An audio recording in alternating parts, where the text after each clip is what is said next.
હવે અમે આંદોલન નિવેદન કરવાના નથી। અમે હવે લડેંગે જીતેંગે જિંદાબાદ મુર્દાબાદ કરવાના નથી। અમે જે ઘરમાં પાલ્યા તાલ્યા, અમારા ઘરમાં તીરકામટા ભાલ્યા, અમારા ઘરમાં જે અમે ધારિયા મૂક્યા છે એ કોઈ શણગાર માટે નથી મૂક્યા। આવનારા દિવસોમાં જરૂર પડશે એ લઈને પણ આ રસ્તા પર અમે ઉતરીશું। આજે મેં છોટુ દાદાને યાદ કરું છું।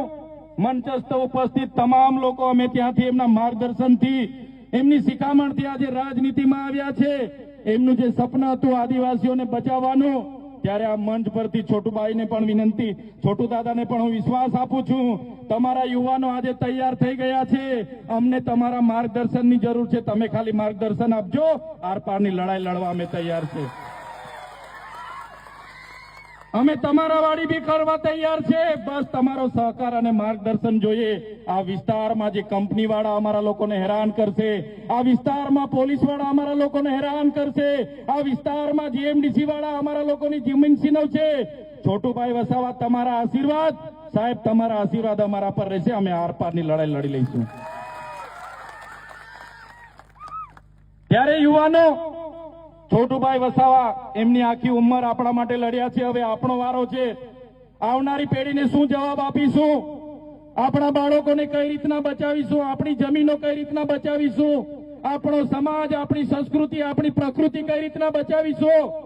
એના માટે તૈયાર થવું પડશે। આજે એક કંપની વાળાને બહાર કાઢ્યા છે, કાલે બીજાને બહાર કાઢશે, કાલે ગોદરેજમાંથી બહાર કાઢશે, કાલે બ્રિટાનિયામાંથી બહાર કાઢશે, કાલે ડેટોક્સમાંથી બહાર કાઢશે। ત્યારે કોઈએ પણ ગભરાવાની જરૂર નથી, પણ એક થવાની જરૂર છે। મારા ધનરાજભાઈ, મારા રજનીભાઈ, મારા સંદીપભાઈ હોય, રોશનભાઈ હોય, કાંતિભાઈ હોય, મારા રાકેશભાઈ, નિલેશભાઈને પણ કહેવા માંગુ છું, અહીંનો મોરચો તમે સંભાળી લો। જ્યાં પણ જરૂર પડશે આખા દેશના આદિવાસીઓને આહવાન કરીશું। હવે કોઈનાથી ડરવાની જરૂર નથી। અહીંની નેતાગીરી માટે તમે તૈયાર થઈ જાઓ। અહીંની નેતાગીરી માટે તૈયાર થઈ જાઓ। સામાજિક લડતો લડતા લડતા તમારે જાહેર જીવનમાં આવવું પડશે। તમારે આ લોકોના સંબંધો, આ લોકોની શરમો ભૂલી જવી પડશે।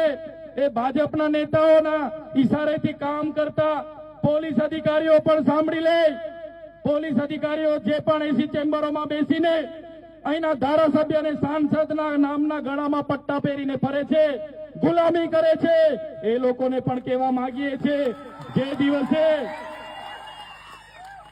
આજે પણ અમારો સમાજ સંવિધાનમાં માને છે, સંવાદમાં માને છે, જે દિવસે અમારા સમાજ સંવાદ અને સંવિધાન બાજુ પર મૂકી દેશે, જે દિવસે અમારો સમાજ જાગૃત થઈને એમને ખબર પડશે કે તલાટીથી લઈને